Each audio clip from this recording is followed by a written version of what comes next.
Here we go. All right, we are live on all the platforms, I believe. So let me know where you're watching from. Would love for you to drop a comment. Let me know if you're in Minnesota, if you're a local, if you're from around the country, wherever you're watching from. That's what I want to know. So put that in the comments for me, and I'll do my best to moderate. I'm flying solo. There we go. I got that thing going on.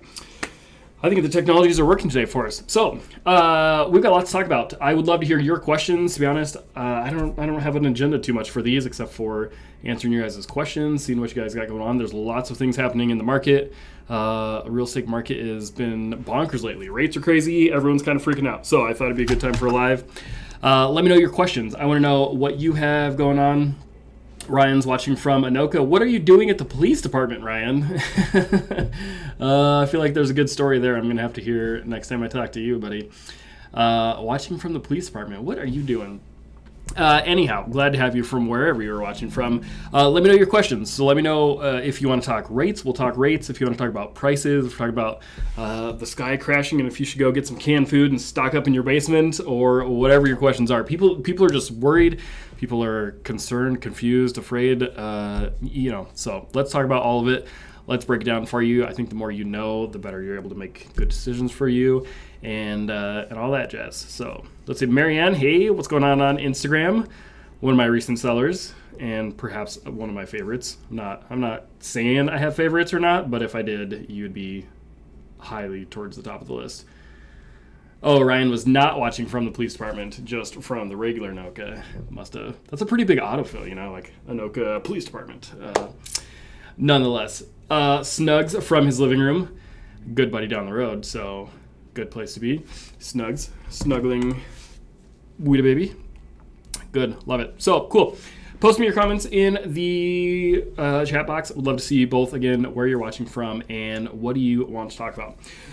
Let's start off with interest rates. So this has been a huge topic of conversation. I'm probably not going to go super deep. I did bring up some charts and things. If you guys want me to go deep dive on it, let me know, and we'll talk specifics on rates and different things. If you caught my market update about a month ago, we were like, hey, things just spiked, but then they came down a little bit. I think we capped out. Okay, fine, I'm going to pull them up. I think it was like 5.8, 5.9, right, that we had capped at. And then we came off a little bit. And so we're like, oh, cool. Maybe it's not going to be so bad, right? Then the Fed came out and they're like, oh, by the way, we're going to raise rates again. Inflation's still going bonkers. And so they raised their Fed rates again. That affects mortgage rates, of course. And so things spiked back up from there, right? So we actually did see a spike since I did my last market update. They didn't stay cooled like we were hoping. We were trying to be optimistic that they were just going to kind of spike. Things would slow down a little bit and then they could bring them back down. Not the case. We are up today. Freddie Mac's website says 5.1 is the average conventional rate that they're seeing right now, which is bonkers. That does include almost 1% in points paid, which is really, really high. So we don't like either of those numbers. Nobody's really surprised if you've been paying attention at all. You've seen a lot of that happening. Again, the goal is if they raise rates, then that will tampen down inflation a little bit. People don't have as much buying power, so they can't spend as much, so then it won't drive prices on things nearly as high. That's the goal with holding down rates. We'll see how quickly it does that. That's really the game. Is it going to rein in inflation quickly? Then sweet, we can maybe get back to normal and they can bring their rates back down. But we're really high. If you look at kind of the 10-year plan, that's a really, really high number. Even for our 10 years, yes, the historic average is like 8, so we're still well under that. But that's not ideal by any means. So love it, love it, love it. That's rates. If you guys want any more specifics on anything, you can certainly let me know. Everyone wants to know what we're doing next year. I have no idea. I have no clue what's going on next year. So don't ask me what I think rates are going to be a year from now. I don't know. They could be way back down. They could be higher. No idea. So there you go. We're just being real casual tonight. Don't mind me. I have Mountain Dew Spark. Have you guys seen this? Is it on the camera? Apparently it's like the cool new Spark. It's really good. I have no shame. It's 7:30. We're doing what we want to do tonight. Okay, that's rates. Second thing I wanted to talk about, and we can bounce back and forth between a whole bunch of stuff. I see we've got several local people on. If I have any international or national people from California, whatever, we can talk a lot about different things. I am going to switch gears, and I want to talk about moving here. Hey, well, there's a question, Mary Ann. Is there room for an offer below asking? That's a great question. Yes and no. So the average list price to sale price is still above 100%. I just looked and it was at like 104%. So we're still well above that. $400,000 house, that means you're $16,000 over on average. However, those numbers report and they're delayed by like 30 to 60 days. And so what that means is going to be, we get your offer accepted now, your closing isn't for 30 to 60 days out. And so it's really hard to know right now what's happening because the reports we have are delayed by a month or two. So for that, it's really hard to see. Here's what I can tell you. We're definitely seeing buyers getting more favorable terms. On average, I would still argue that it's still going over list price. But, for example, appraisal gaps coverage, I saw that number just got cut in half last week. So previously we had been in like the mid 40s as far as 40% of offers accepted. The buyer agreed to paying some dollar amount towards an appraisal that comes up low. The number last week was like 24 or 27%. So, 20% less of the time that's in there. So that's really, really good news. I don't anticipate that sale prices are going to be coming down anytime soon. But if we're going to at least see those other things start to chip away, more buyers getting inspections, more FHA buyers, fewer cash potentially buyers. If we can see those other terms start first, that'll be the first domino, and then we'll start to seeing prices coming down. So that's the first thing. The second thing is we are seeing way, way, way more price reductions on properties. That's not really surprising just because we've had, sellers, it was just going raging hot. Sellers were getting these crazy numbers. They were seeing there's neighbor's house that sold for here, so then they listed theirs here. But then all of a sudden we just got smacked in the face with higher interest rates. And then all of a sudden everybody went, well, crap, I no longer qualify, so therefore I can't make if I have an offer. And that kind of left a whole lot of sellers exposed.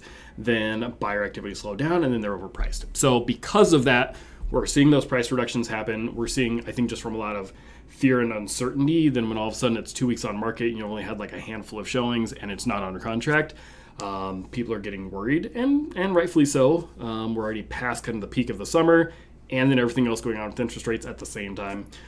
We're seeing more price reductions. So I wouldn't get your hopes up for being over or for it being under their list price generally, but I'll say you're having a lot better time out there as a buyer right now, getting offers accepted. So 100%. Thank you for the question. I appreciate it. Marianne, what do we have in the chat?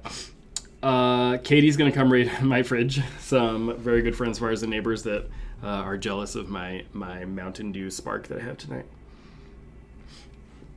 Go for it. It'll either be a zoo at my house right now, or they'll all be asleep and Haley be like, forget this, and just throw them all in bed. I'm not sure. But you go right ahead and raid the fridge. Okay, any more questions? I want to answer your questions first. I've got plenty of different things that we can chat about, so I'm going to just keep rambling. But I want to know your questions. I want to know exactly what you guys got going on. And we got a few people from Facebook and YouTube and Instagram. We're all live all at the same time.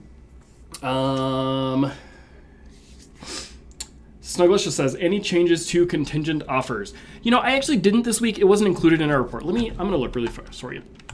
I'm 99% sure that it wasn't included in the report that I get every week, but I'm going to check for you on the fly right now. I'm sure that it's a little bit more common, but not as much as you would like. And let me double check the answer, and then I'll repeat if nobody has no clue what I'm talking about right here. Let me confirm with you.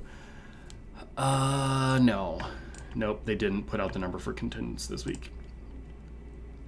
Contingent upon the sale of a home, 8% last week. They did too.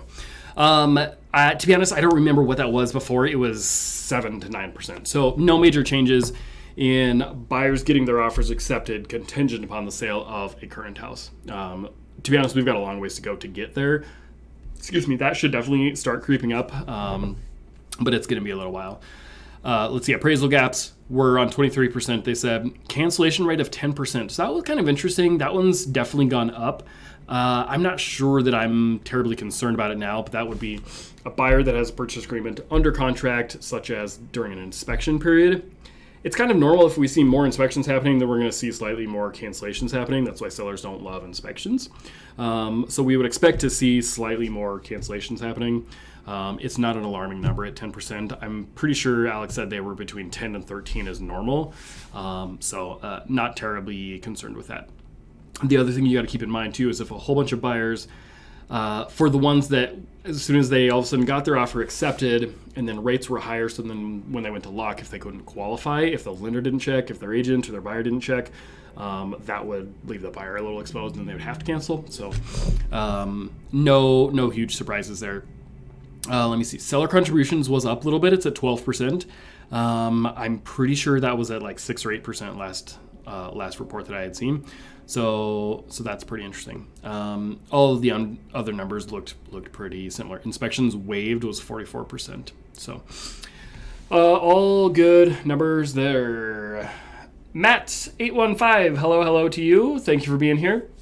Let me know your questions. I love people chatting in the comments. It's kind of boring when like no one interacts in the comments. So let me know where you're watching from. I definitely want to see if you're on Facebook or on YouTube. Are you in Minnesota? Are you a local person? Are you around the country? Whatever you got going on. I love hanging out and answering questions. So what's up, Matt? Let me know where you're watching from. Would love to see that. And Matt's also watching on YouTube, which huge shout out to all my YouTube people and everybody else too. We just hit 1,000 subscribers on the YouTube channel. We're at like 1,050, I think. So huge accomplishment. I remember when we had like our first, I think we started the channel and I had like 15 or 18 subscribers. And then like we got like 20 and we were like, oh my gosh, and then it was like 25 and then it was 30 and like things just snowballed and it's been a really fun year. I mean, we've only been doing it like 14 months probably now. So super fun. Matt's on YouTube and from Minnesota. Cool. I love it. So let me know what you got going on. We're going to talk. So that's a little bit about the local scene. One thing that I'm keeping my eye on that's been very curious is the affordability index. If you haven't tracked this at all, don't worry about it. You don't have to nerd about all this stuff like I do. But basically the affordability index. So they have some, formula, some algorithm or whatever that tracks. Basically, if a person is making the median amount of money for all the income in that area, the state or the city or whatever, median income, and then if they're going to go buy a house, what's the median sale price of a house when you factor in the current interest rates, and I think they assume you're doing 20% down or something like this. So then they basically run those numbers of what your mortgage payment would be, and if you're buying at a median price point home and you're buying it at a median income level, and then if rates and everything else is where it should be, cost of living and all that, you would be at 100%, right? 100% is like the goal or whatever of their benchmark. So for the longest time, 10 years or so, I think, don't quote me, we've been way over that. And it's actually been highly affordable because interest rates have been so low, right? We haven't necessarily seen the wages increasing like we'd like to have, but when you compare that to rates being so low, historic average being 8%, we're at like 2 and 3 and 4%. That makes owning a home actually super, super affordable. And so that ratio has kept us in a very, very good position with the affordability index. And so one of the things that we just noticed, like people have been like, oh, it's so expensive to buy a house and prices are so high, you know, and like some of us that are watching the numbers are kind of like, yeah, but not really. I mean, like it is for some, but overall the economy of the market has been great, right? 200% of what the affordability index is supposed to be. So that had been the case. And then fast forward to the last like month or two, that number's completely tanked. And so that was pretty surprising to see. I hadn't even looked at the graph for quite a while because it's been so good. But then that all tanked. And so then now we're currently, I think we're at 109% or something, just slightly above that. That number is definitely going to go under. If you just look at the graph, it just completely dive bombs. I think I actually have it here. I'll pull it up for you guys. My folks on Instagram won't be able to see this, but I want to pull it up for everybody else. So if you're watching on YouTube, let's see if I can make the technologies work. Hey, there we go. It's not super sexy, but we got you. So you can see affordability index here. If I go back really far, right, 100 is somewhere down here. And so then for those on Instagram, we're kind of floating around the bottom, and then it kind of spikes. This is after the big boom and bust of the last go around. All of a sudden prices and everything dropped and interest rates went down. That raised the affordability. So we've been sitting really high.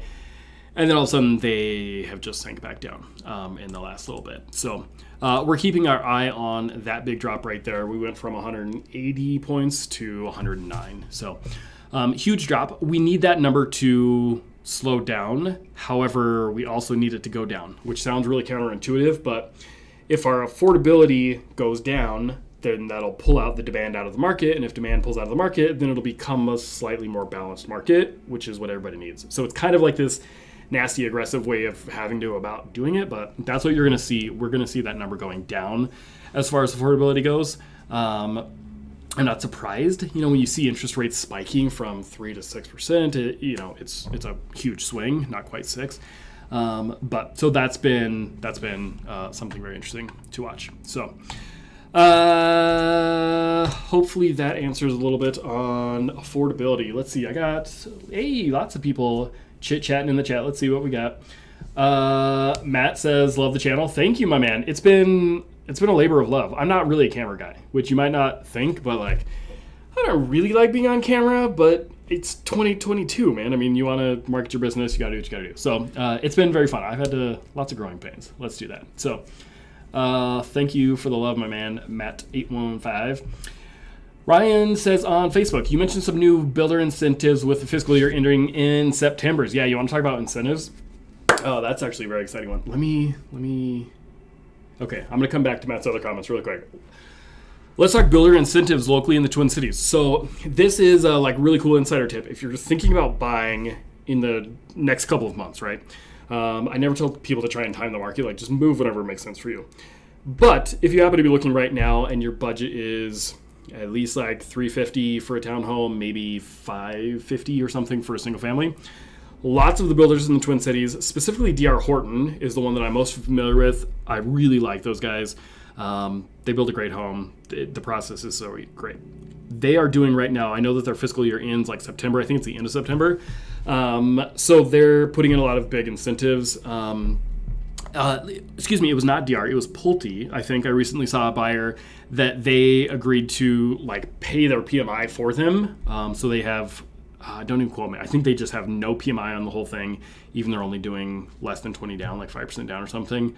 And a couple of different incentives on that one. I have seen other ones where they'll do upgraded kitchen packages. You get the luxury package or something, that sort of thing. DR Horton is the one that I believe they're doing. Don't quote me on it. Oh, I had a flyer too. I probably tossed it.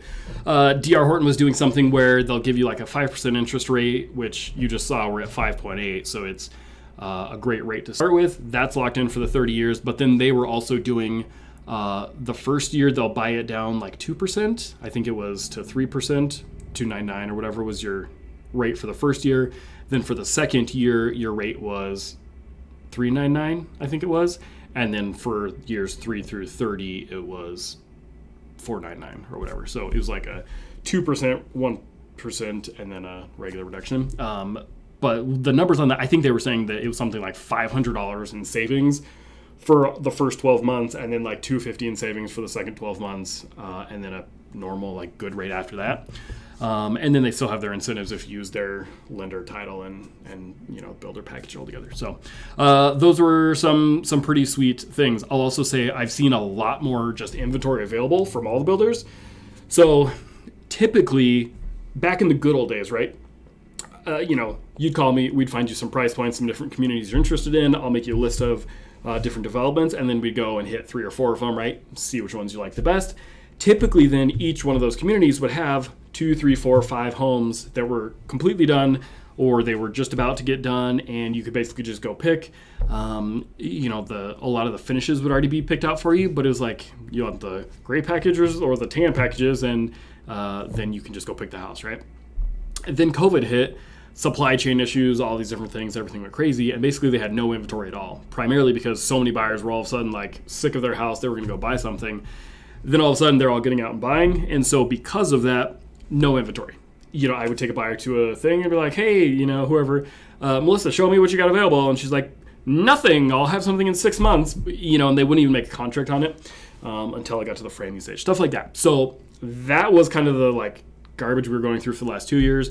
We're now to a place where they might have like 2 or 3 or 4 homes that are done or that will be done within the next like 45 days, so you can still do a quicker close, which is really, really nice. So then you can buy, you can get into new construction. They'll typically accept a contingent offer. You get your home on the market right away, and then we sell your backup house, bada bing, bada boom. So it's a really, really cool program and a really cool incentives. So the main thing being interest rates that I've seen, some doing PMI, and then maybe even an upgrade or two. Prices aren't coming down. Let's be reasonable, people. It ain't that good yet. Cool. Let's see. I love the comments. Hey, keep your comments coming. Oh, look, and I have this cool fancy bot thing. Sorry, Instagram people, you're getting shafted. If you're watching on YouTube or possibly Facebook, I'm not sure, you're going to get some fancy little bot things. So let me see. I shall digress. I got to keep up with these comments, or they're going to scroll by too fast. I love a few people in Minneapolis, St. Paul. One of the places around Washington, D.C. Cool. Matt sounds like he's from Washington, D.C., loves Minneapolis, St. Paul. St. Paul, how the city looks, reminds him of D.C. So I've actually got clients moving here right now from Washington, D.C. So how cool is that? Love it, love it, love it. Capitol Building, St. Paul. Love it. Sweet. Well, whoever's on YouTube, you're getting a treat because Matt's basically giving you all the things that he loves about Minneapolis, St. Paul. So I love that. Very, very cool. I want to make sure I'm not anybody has good comments. Okay, cool. I love it. Let's talk about relocating a little bit. So I don't know who is on exactly. I know we've certainly got some locals. For the people that are my out-of-state people, I've gotten a lot of calls lately, probably, since the beginning of the year I was tracking, I think I've had like 25 or 30 people have called from out of state moving to Minnesota. And the number one concern they seem to have is figuring out where to live.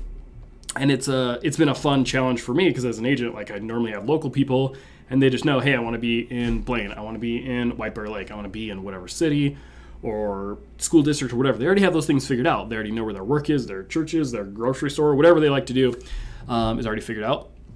And you guys that are coming in from out of state don't necessarily. You're like 45 minutes drive of the airport or whatever is important to you guys. So here's a few tips that I just wanted to share for you guys. If you're thinking about making a move, or if you've decided you're making a move to Minnesota, but you don't really know how to do it, what the steps are to get there, right?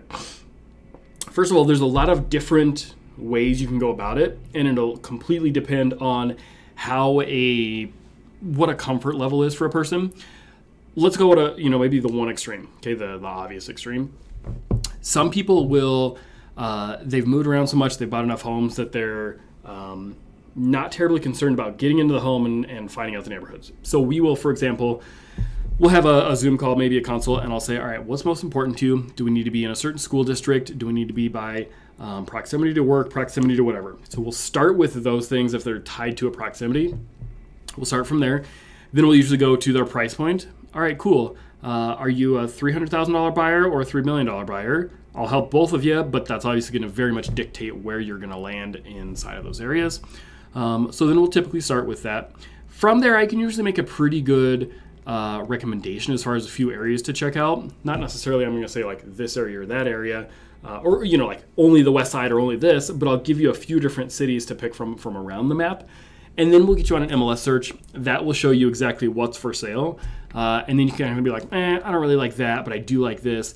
And so then that can shift your search around to finding something that's better. So we've done that. We've gotten you on a search. You found an area that you kind of like. Even if it's spread out, that's all right. You will then, again, if our people on that really comfortable kind of extreme side there, I'll go see a property. You tell me, all right, Saturday from 2 to 4, you're going to time block off. I will. And then I'll go just do virtual showings with you, and we can do like a FaceTime or a Google Meets or whatever you guys have, Zoom or something. And then I will do a virtual tour through the home with you, answer your questions. I actually used to work for a general contractor, so I can usually see issues in the home and get a pretty darn good idea of what you're going to be dealing with. And then, people, when they're ready, will just make an offer, and that's that. Ideally, you could then have an inspection period on there. The client would then fly into town if and when their offer gets accepted, and then they can see the home. If you don't like the home, you can back out for basically any reason during that inspection period, and it doesn't cost you too much except for a flight and an inspection cost. So that's on the one end of the spectrum. Let's talk about the other end of the spectrum, the complete opposite. So a lot of people are the opposite, and they're like, I don't know where I'm going to live. I'm not cool with just buying a house and hoping I like the area, right? They're a little more concerned, and so they want to get into the state. They want to feel out north side, south side, where they like to be, all those sorts of things. So for that type of buyer, I've had a lot of people that will come and they'll rent here for a year. It's not necessarily my preference because it's a year's worth of rent that you're throwing out the window, but I also don't want somebody to buy if they're going to regret it like 6 weeks later. And if they're really concerned about those types of things. So you can find rentals. I don't personally work with rentals at all. Very, very few agents do. That's not, you don't necessarily need an agent. It's a 1-year commitment. The lease is 3 or 4 pages versus a purchase agreement is like 40. And so with that, you can still email me. I've got a list of different rental, options that you can do, websites that you can go to. But typically, a question we always get is like, all right, so I go to realtor.com, apartments.com, Zillow, whatever, and you find homes for rent. How do you see them without coming here? And it's actually the exact same thing as what I was talking about before. You contact a couple of the different landlords, reach out to them, say, hey, I'm out of state. I'm going to be relocating. I need you to do a virtual showing for me. And in today's day and age, people are pretty used to that, and you can usually get one done. Shout out to my guy, Brennan. I'm not sure if he's on. He was doing this exact thing right here, moving from Arizona. Him and his girlfriend, they just found a property doing this exact thing in St. Paul. I sent them some resources, and bada bing, bada boom, they've signed their lease, and they're going to be here, I think, in about a month. So that's how you can go about finding a rental. If they're looking for an in-between option, you can also do something like get an Airbnb. Some clients will... Okay, let's talk a few different options. Some clients will just fly into town. They'll do some sightseeing for about a weekend. They'll decide, all right, I do like this area, don't like this area. I can make a recommendation. You let me know when you're coming, and I can put together a whole little tour guide.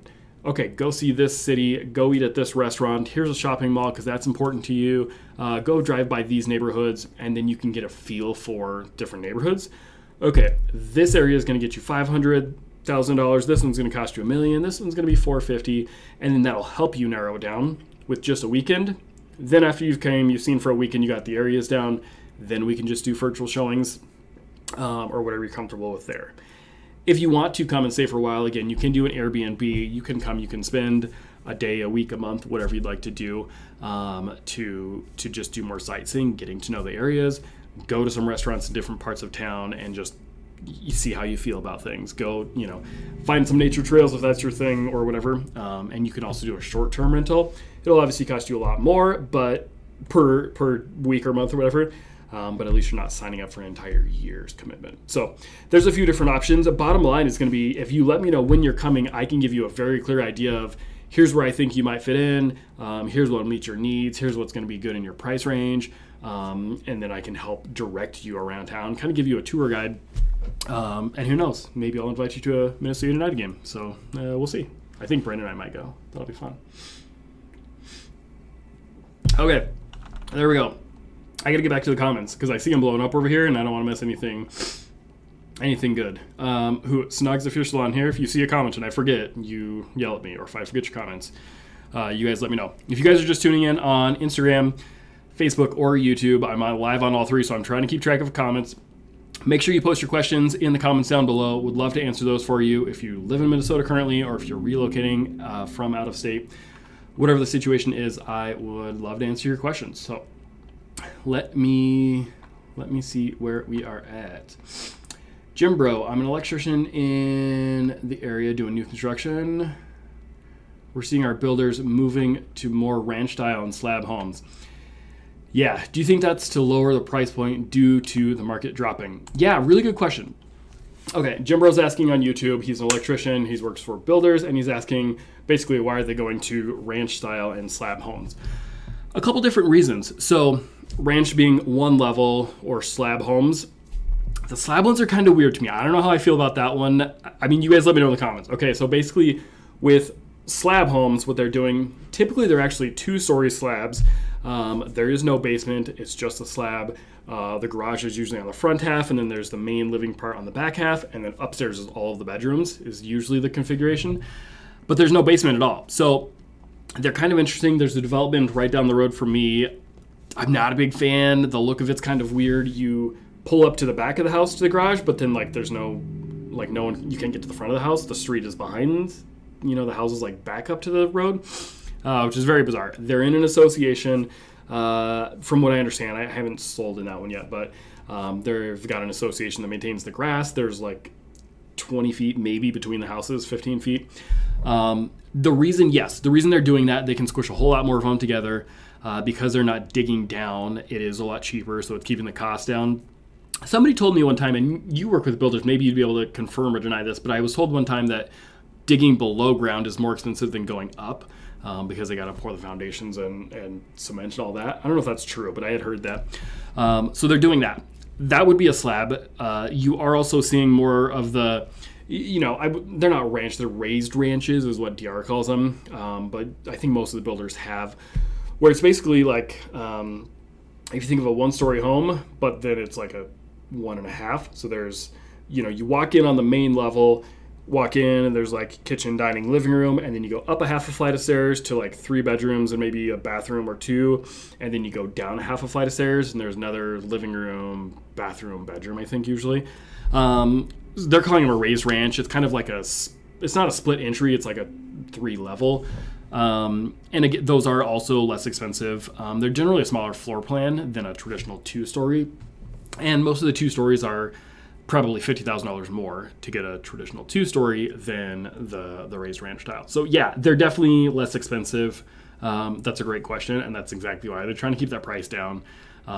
Typically with those slabs, you can also have the basement put in if you wanted to. So that's an option.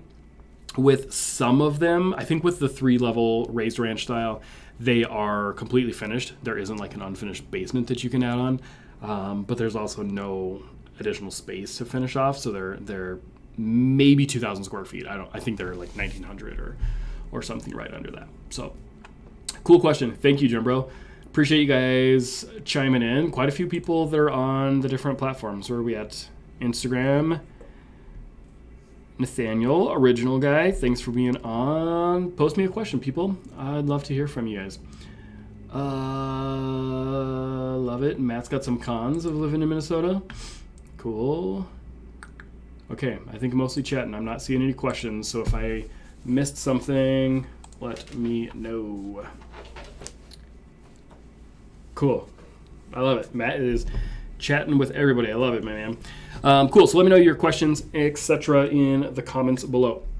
Let me do one thing, and I'm going to unfortunately kind of shaft my people on Instagram. It's not my fault, I promise. The platform, Instagram, doesn't let us do a stream software thing to share my screen with you. So you guys are going to get hosed, and I apologize.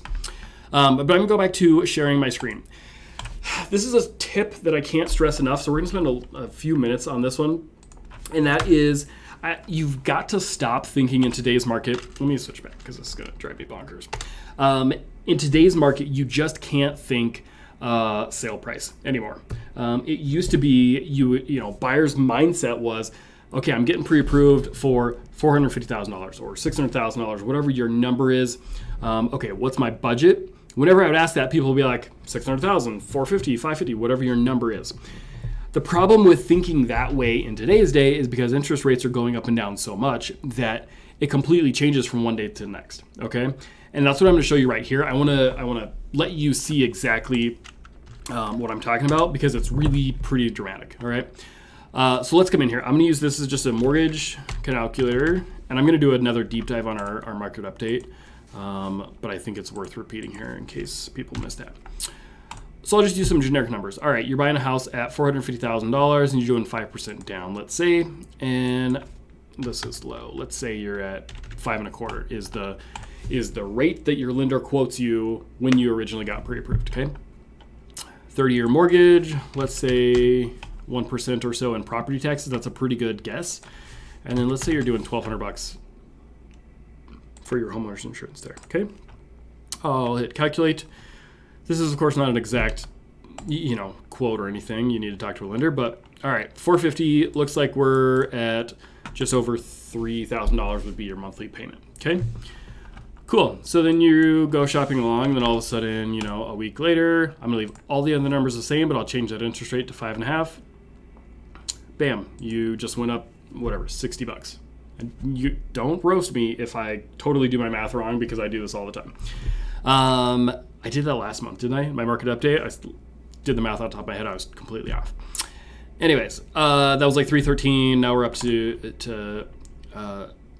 3080. So just because of that, your number goes up. Now, let's obviously keep playing with this because I'm going to show you how things can compound really quickly. All right, they go up to 6. If they go up that 0.75 of a point, we're now up $200 just on your monthly payment. Now, the problem is if your lender, let's say your lender doesn't really care what the sale price number is, they're going to care what your monthly payment is, and it's called a debt to income ratio. I'm not going to go into any of that today, but basically they're saying, all right, Nate, you're approved up to $3,100. Well, you were previously approved, and now you're not pre-approved anymore if you're trying to buy a same $450,000 home, but if the payment goes up to $3,200, it's not going to work anymore. So because of that, you're going to be forced to bring that sale price down. So let's say again, all right, if our number, I don't know, let's go with, if rates went from 5.25 to 6, let's run those again, and I'm going to calculate, oh, nope, lower. Let's see, 415, how low are we going to have to go here? Yep, basically. So to get that same payment, your interest rate went up 0.75%, but then all of a sudden your house that you're going to qualify for just went down by $35,000. Okay, so it's a huge, huge swing, and you got to think, all right, if you got pre-approved, and then if we're talking a month later or something, that, for example, sale prices in the Twin Cities went up about $5,000 median last month alone. So in that same amount of time frame, your home that you were looking at that was $450, that now is going to cost you $455, and your buying power is all the way down to $415. So then all of a sudden you've got this huge spread, $40,000 between where you used to be able to buy a home at to where you're currently buying a home at. That's going to go up and down very rapidly with what we've got going on in the market. Okay, again, look at our interest rates, boom, boom, boom, up, down, up, down, up, down all the time. And so because of that, you really, everybody needs to start thinking, what's my payment? Okay, lender says I can, if my payment is $3,200, that's what I need to stay within. My payment is $2,500, whatever your payment number is, that's what you have to keep an eye on. We can then run a specific property because we can look at what the property taxes are, we can see what that day's interest rates are, and then what the sale price is, and then that will tell you actually how much home you can afford today, because it's definitely a different one. It's a different number every single day. So hopefully that helps to kind of illustrate why that's so important. If I ask you what you're approved for or how much you can afford, don't tell me a sale price number, because that means absolutely nothing if you have a mortgage, and things completely change all of the time. So, cool. Okay, what do we got? Let's see who's in the chat. If you guys have just tuned in, we're celebrating 1,000 subscribers on YouTube. Wouldn't that be crazy? Someday maybe I'll have 10,000. No, we're celebrating 1,000. So I appreciate you guys for being here, and I thought I'd do a late night vibes, as my buddy Snug says. We're vibing tonight. Is that what the cool kids say? Let me see. Few different comments. Matt, we bought a house 2 years ago during March 2020. Matt, so I would be very curious. Oh, looks like he signed off. Matt says he bought a house in 2020 in March. Perfect timing, by the way. They kind of overpaid at that time, but it was all right. Here's the thing. Your home is worth considerably more right now, I guarantee you. Unless it's some weird fluke thing. You're definitely over. So, not too bad.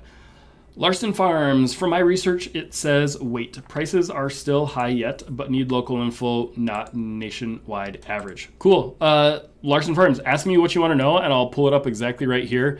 I only deal with local, pretty much, to be honest with you. I do have people moving around nationally. I don't really care what craziness they got going on in California, though, because they're pretty crazy. Prices being high yet. Let me start there, because I think that's a really fair topic. And I'm gonna. Oh, you still have my screen up. Perfect. Here we go. Okay. And this is a little bit rhetorical, but when people say prices are high, my question is always like, yep, and like, what are we gonna do from there? I think what's always kind of implied is prices are high, therefore they must come down. And that's not the case. It would be kind of a fool's errand to think, okay, well, it seems like prices are going up quickly, so therefore they're going to drop. They may a little bit in the short term. And let me show you exactly what we're talking about here. You guys can still see my screen. Again, sorry for my Instagram people, you can't see my screen, and the software does not let me do that, or I wish it would. Okay, this is our median sales price just in the Twin Cities on a monthly rolling basis. And this is going back, 15, 17 years. What you're looking at here is basically these little valleys here are the cold months, okay? No surprise, November, December, very little is going on the market, very few buyers are out looking, and so therefore the listings that were stuck there, they're gonna be negotiated down by buyers. So generally, sale prices are a little bit lower during the cold months. It can be a great time then for buyers to hopefully have less competition, maybe get a little bit better of a deal.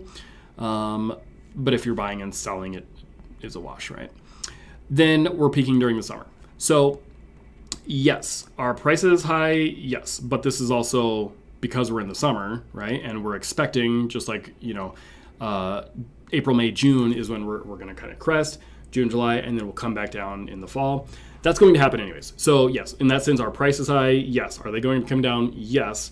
For a couple of months so that we can get back to our normal thing. And then in the spring, they're going to come back up again. And honestly, like January, February, prices start going up. So in that sense, you're right. Prices are high. But what I think you're really saying is like, are we going to see a huge dip in prices on a massive non-seasonal type of level?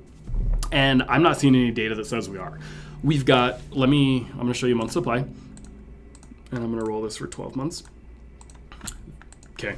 You probably can't even read this really well, and it's okay. You don't need to.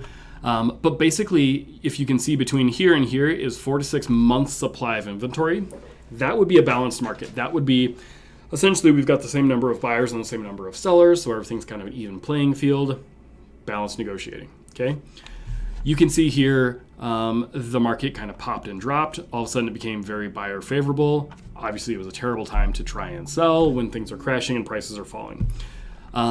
This is generally what I think people are saying when prices are high, so therefore it must collapse. And we're not seeing any of the indicators that caused the last recession to say that it's going to again. Now, will we meet the technical definition of a recession? Yes. Don't quote me. I think they said like by the end of June, we should be able to tell if we hit that metric because it must come out monthly or whatever, how they track that. We've actually in the past however many years, is actually right here. I can show you we've had 6 different recessions since the 70s, basically. So we see recessions happening all the time, but that doesn't mean that prices are going to drop.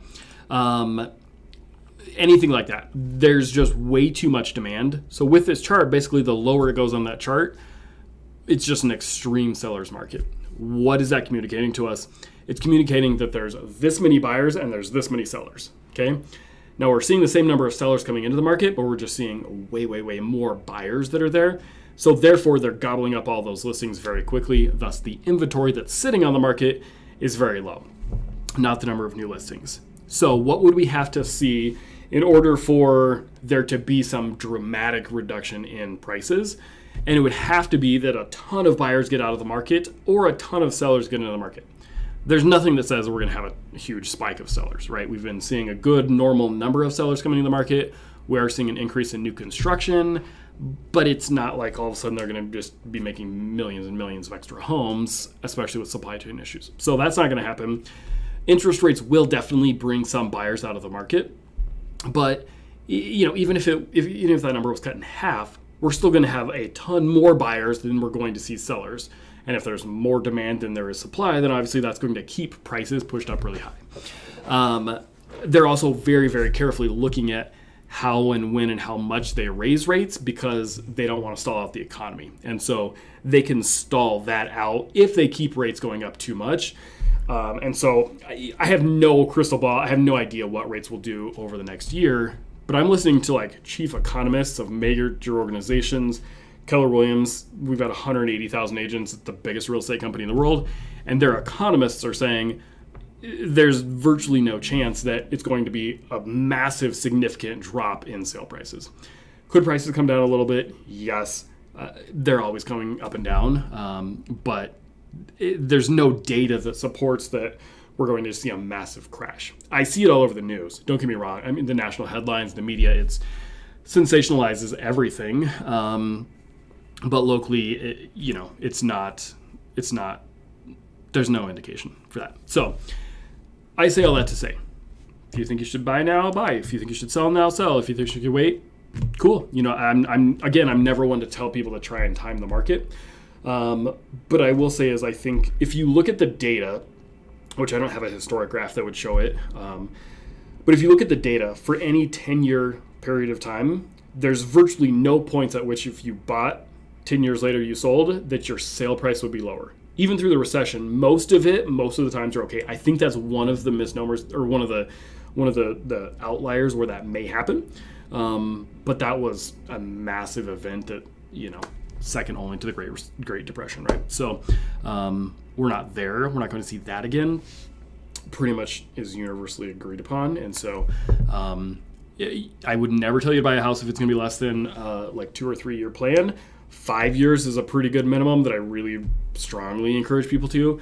Don't buy a house if you're planning on being there for less than 5 years. But if you're over that, you're pretty darn safe. And the longer you plan to be there, the more comfortable it's going to be, the less of a risk there is of being upside down. So those are my 2 cents. I don't know, Larson, if you want to give me more details, I'm happy to give you more specifics. But want to buy a video, want to buy a house, I'll buy my video country house. When should I buy? Next spring cheaper. I think you posted that before I answered a bunch of that. Sorry, I have a very one-track mind. Ask my wife. I can't read the comments and chat at the same time. No, to be honest, I don't think spring will be cheaper. I would bet you a very nice steak dinner that they'll be more expensive in the spring. I don't know where you live currently. If you're selling and buying, then I would say it doesn't particularly matter because it's going to be better on one end but worse on the other, no matter what we're doing. If you're buying a first home or a next home but not selling, again, winter months are great. I love winter. Nobody likes the cold. Nobody likes the snow. Everybody kind of packs it up right after the school year starts. We see a big push before the school year. Then right in kind of that September, we see a big lull. I hate listing homes right in September because you never know what the market's going to do. And then we see a little bit of a push before Thanksgiving. But if you can get them in those lulls, that can be a great time to buy. And I'll flip back to that chart, but that's exactly what we're looking at here. You'll see that seasonality. So November to December, that's a really nice sweet spot if you're just looking at buying a home. less competition, better terms. The sale price itself is half the equation. All the other terms, the other half, are you going to be able to get an inspection, appraisal gaps, that sort of thing. So winter would be probably my first pick. I would not guarantee you, but I'd pretty much guarantee you that spring will be higher prices. Let me catch up on the comments. Matt's gotta go. Thanks for being here, my man. Let me see. Okay, I got that one. Snug says we're most definitely vibing. Thank you. So my buddy also streams. I don't have any cool hydrate things that you can tell me to drink my super cool Mountain Dew Spark that you're all super jealous about. I might have sold it for my wife, but I'm not admitting to it. She's probably watching. Let's see. More questions. Where are we at?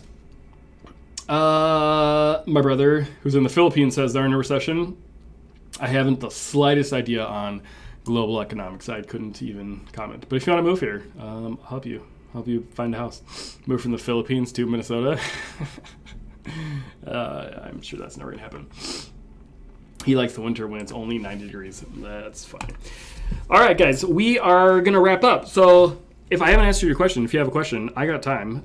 So feel free to chime in. What's going on to my people on Instagram? Oh, look, should I hit my fancy wave button? I'll wave to you guys. Let me know. I would love to hear some comments, some questions. What do you guys have going on? And otherwise, maybe we'll sign off. The full market update will be coming out that I just shot today. So you'll recognize me looking the exact same, and that'll come out in the next 2 or 3 days. Probably I'll have that put together for you. Also, we went through some staffing changes around the office, shall we say. So I did figure out a new solution. So you're going to start seeing a whole bunch more content again on all the social media. So if you haven't, go find me. We joined Pinterest now. Apparently, I don't know, it's good for blogging or something. So that's what the smart people say to do. So you can go follow us, TikTok, Instagram, Facebook, LinkedIn, Pinterest if you want to. Go find me on all the places. And if you're at least on YouTube, you can see I just posted there a little bot thing posted, a link. You can download my contact card, or you can go to joecarmack.com. You can get it from there. You can find us on all the platforms, download that contact card, and it's got links to literally everything you want. You can get our buyer's guide, seller's guide over on the website. Just go to joecarmack.com and all the good things there. Get your free valuation, get whatever you need to. We've been putting a lot of effort into that. So thanks for hanging out, guys. I appreciate it. It's been fun. Oh, look. You want to feel my tunes? I even had music for you guys, and then it's a little chaotic before I turned on the stream. So there you go. You can enjoy some vibes. Thanks for hanging out, guys. I really appreciate it. If you have any more questions, you know where to find me. You can post them in the comment. We'll hang out. But otherwise, I guess I'll sign off, and I'll see you next time.